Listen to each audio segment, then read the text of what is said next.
तो दोस्तों अक्टूबर का मंथ ओवरऑल स्टॉक मार्केट के लिए काफी खराब वक्त रहा, जहां पर बहुत ज्यादा रिटर्न्स आपको देखने को नहीं मिली है। तो आज इस वीडियो में हम बात करेंगे वो म्यूचुअल फंड जिन्होंने वर्स्ट परफॉर्मेंस दी है पिछले एक महीने में, यानी कि अक्टूबर के मंथ में। और उसके साथ साथ हम ये भी देखेंगे कि कौन से म्यूचुअल फंड्स थे जिन्होंने आपके पोर्टफोलियो को एक लेवल तक बचा के रखा। मैंने रिसेंटली कॉइनस्विच देखा, जो कि इंडिया का सबसे बड़ा क्रिप्टो एक्सचेंज प्लेटफॉर्म है, और अब यहां पर आप क्रिप्टो के फ्यूचर्स में भी ट्रेड कर सकते हैं। इसके साथ साथ यहां पर जो फीस है वो भी काफी लो फीस रहती है।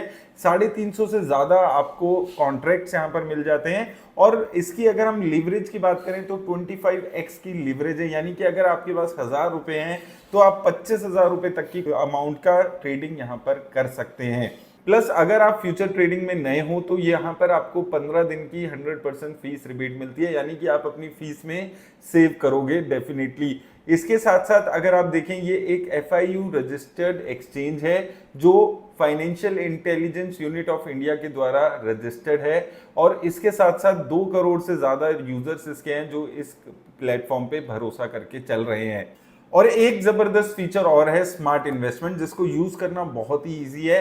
आपको बस अपना पैसा इन्वेस्ट करना है और आपका जो पैसा है वो अपने आप ग्रो होगा विद एश्योर्ड प्रॉफिट्स। यहाँ पर टॉप ट्रेडर्स आपके बिहाफ पर ट्रेड करेंगे। तो जब आप अपने गोल्स पर फोकस कर रहे होगे और या आप सोते सोते भी अपने पैसे पर अपना प्रॉफिट कमा रहे होंगे। और इसके साथ कॉइनस्विच पर ट्रांसपेरेंट प्रूफ ऑफ रिजर्व भी मेंटेन किया जा रहा है। तो आप देख सकते हैं कि यहां पर 31 मार्च 2024 को जो टोटल कस्टमर की होल्डिंग है वो 2700 करोड़ से ज्यादा की थी, लेकिन कॉइनस्विच की जो होल्डिंग्स है वो 3400 करोड़ के आसपास है। तो इससे एक आपको एक कंफर्ट भी साथ में मिल जाता है। तो मैंने लिंक आपको कॉइनस्विच का डिस्क्रिप्शन में दे दिया है, जाकर डाउनलोड करके अपनी इन्वेस्टमेंट और ट्रेडिंग शुरू कर सकते हैं। तो सबसे पहले खराब परफॉर्म करने वाले म्यूचुअल फंड्स देख लेते हैं। तो सबसे पहला म्यूचुअल फंड जिसने सबसे खराब रिटर्न्स दिए वो आ जाता है SBI ऑटोमोटिव अपॉर्चुनिटीज फंड। अब ये फंड काफी खराब परफॉर्मेंस करते हुए आए। पिछले एक महीने में 12% की गिरावट देखने को मिली है। तो ऑटो सेक्टर में एक जबरदस्त गिरावट आपको पिछले एक महीने में देखने को मिली। यहां पर आप देखेंगे Mahindra and Mahindra, Maruti Suzuki, Tata Motors, Bajaj auto जैसी कंपनीज हैं, और इन सभी कंपनीज में लगातार गिरावट देखने को मिल रही है, क्योंकि ऑटो सेल्स के नंबर वगैरह अच्छे नहीं आ रहे हैं, इसलिए भी इस फंड में गिरावट देखने को मिली है। मैंने वैसे मेजरली वो फंड्स यहां पर कवर किए हैं जो इंडेक्स फंड नहीं है, other than index fund active fund ज्यादा से ज्यादा कवर करने की कोशिश की है। अब इसके बाद नाम आता है क्वांट एक्सेस, क्वांट का फ्लेक्सी कैप फंड का। अगर हम यहां पर देखेंगे, इस फंड में एक महीने में 8% से ज्यादा की गिरावट पिछले एक महीने में देखने को मिली। हालांकि 3 महीने में भी एक काफी अच्छी गिरावट इसने देखने को मिली है, लेकिन एक महीने में वर्स्ट परफॉर्मिंग फंड ये यहां पर रहा है। और अगर आप देखेंगे 7000 करोड़ की मार्केट कैप है इसकी, और major companies Reliance, ITC, Motherson Sumi, Adani power जैसी कंपनीज यहां पर इसको देखने को मिलेगी। उसके अलावा टाटा पावर और जियो, ब्रिटानिया टाइप कंपनीज यहां पर आपको देखने को मिलती है। इसके अलावा क्वांट के और भी फंड्स थे। अब मेजरली जिन फंड्स में गिरावट आई है उसमें क्वांट म्यूचुअल फंड हाउस के मेजर फंड्स यहां पर रहे। क्वांट का PSU फंड में भी आप देखेंगे तो एक अच्छी खासी गिरावट देखने को मिली है। एक महीने में 11.5% की गिरावट क्वांट के PSU फंड में देखने को मिली। NTPC, LIC, Indian oil corporation, ITC जैसी कंपनीज इसमें आ जाती हैं। तो PSU कंपनीज में अभी लगातार गिरावट आपको पिछले 3 महीने से देखने को मिल रही है।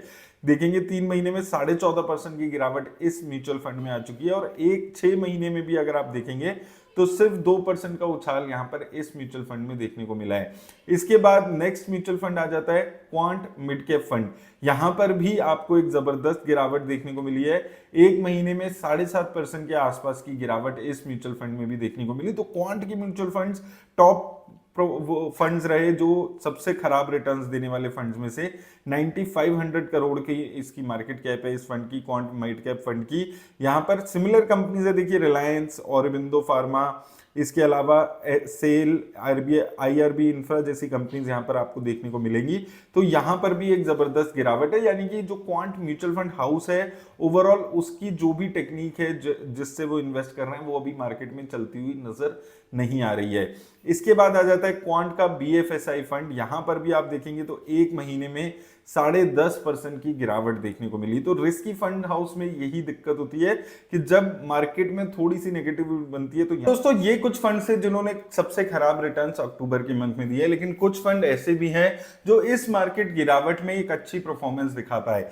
अब सबसे अच्छी रिटर्न्स की अगर हम बात करें तो इंटरनेशनल इक्विटी ने इंडियन इक्विटी के मुकाबले ज्यादा अच्छे रिटर्न्स दी, जैसे कि हैंगसेंग इंडेक्स हो गया, नैस्डैक, S&P 500, इन फंड्स ने बेटर रिटर्न्स इंडियन इक्विटी से दिए। अगर हम इंडियन इक्विटी पे बात करते हैं तो यहां पर 5 फंड्स जो यहां पर नजर आए हैं। सबसे पहले आ जाता है एक SBI का हेल्थ केयर अपॉर्चुनिटीज फंड। यहां पर आप देखेंगे एक महीने में 1% के आसपास की रिटर्न्स रही है। ये बेस्ट परफॉर्मिंग फंड्स की हम बात कर रहे हैं, तो कुछ खास रिटर्न्स नहीं रही है, वही फंड्स अच्छे यहां पर दिख रहे हैं जिसमें गिरावट कम देखने को मिली है।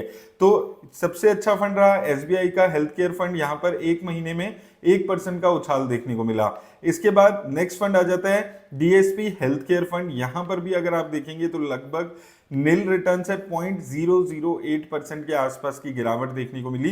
तो ये भी एक फंड रहा जहां पर एक अच्छी रिटर्न्स आप मान सकते हैं, या आप मान सकते हैं कि मार्केट में की गिरावट जितनी गिरावट नहीं देखने को मिली। इसमें majorly health care company Sun Pharma, Suven pharmaceutical, Ipca lab, Lupin, Cipla जैसी कंपनीज आपको पोर्टफोलियो में देखने को मिली।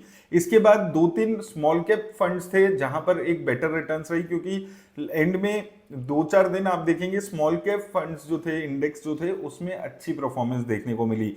अब इसमें से 3 जो स्मॉल कैप फंड जहां पर अच्छी रिटर्न्स रही, उसमें से सबसे पहले टाटा स्मॉल कैप फंड। यहां पर भी आप देखेंगे कि गिरावट है, लेकिन उस लेवल की गिरावट हमें नहीं देखने को मिली जितने क्वांट म्यूचुअल फंड हाउस के फंड्स में हमें देखने को मिली थी। तो यहां पर भी गिरावट है, लेकिन बहुत ज्यादा गिरावट नहीं है टाटा स्मॉल कैप फंड में। यहां पर आप देखेंगे 9,000 करोड़ के आसपास का इसका फंड साइज है। एक्सपेंस रेशियो 0.29% के आसपास की आपको देखने को मिलेगी। नेक्स्ट जो फंड है वो है मोतीलाल ओसवाल का स्मॉल कैप फंड। यहां पर भी अगर आप देखेंगे गिरावट है, लेकिन बहुत ज्यादा गिरावट आपको देखने को नहीं मिली। एक महीने में अगर आप देखते हैं 0.78% के आसपास की गिरावट आपको देखने को मिली है। तो ये भी एक फंड रहा जो अच्छी परफॉर्मेंस करते हुए नजर आया है। एक महीने में आप देख रहे हैं one of the best performing funds में से एक फंड ये यहाँ पर आते हुए नजर आया है। तो ये भी एक फंड है, बहुत ज्यादा पुराना फंड नहीं है, लेकिन ये फंड भी अभी मार्केट की गिरावट को से पोर्टफोलियो को आपके बचाते हुए नजर आया है। और उसके बाद जो लास्ट फंड है वो है PGM इंडिया का स्मॉल कैप फंड। यहां पर भी अगर आप देखेंगे 1600 करोड़ की मार्केट कैप है, बहुत ज्यादा मार्केट कैप नहीं है हालांकि इसकी। यहाँ पर काफी पुराना फंड हो चुका है, ये 3 साल से ज्यादा पुराना फंड है, और एक महीने में अगर आप देखेंगे 2% की गिरावट है। लेकिन बाकी जितने भी स्मॉल कैप फंड थे उसके मुकाबले ये भी काफी अच्छा मार्केट की गिरावट को रेसिस्ट करते हुए फंड नजर आया है। तो ये कुछ फंड थे जो मार्केट की गिरावट को बचा के आपके पोर्टफोलियो को रख पाए हैं। लेकिन ओवरऑल जो अक्टूबर का मंथ रहा वो इन्वेस्टर्स के लिए थोड़ा सा वेल्थ डिस्ट्रॉइंग मंथ रहा, लेकिन मुझे उम्मीद है कि नवंबर में अब स्टेबिलिटी आती हुई आपको पोर्टफोलियो में दिखेगी। और उम्मीद करता हूं आपको हेल्प मिलेगी इस वीडियो से। और अगर आपको भी क्रिप्टो में इन्वेस्ट करके अपने पोर्टफोलियो को डाइवर्सिफाई करना है तो मैंने लिंक आपको डिस्क्रिप्शन में दे दिया है, जाकर डाउनलोड करके अपनी जर्नी शुरू कर सकते हैं। मेरी तरफ से बस इतना ही, धन्यवाद।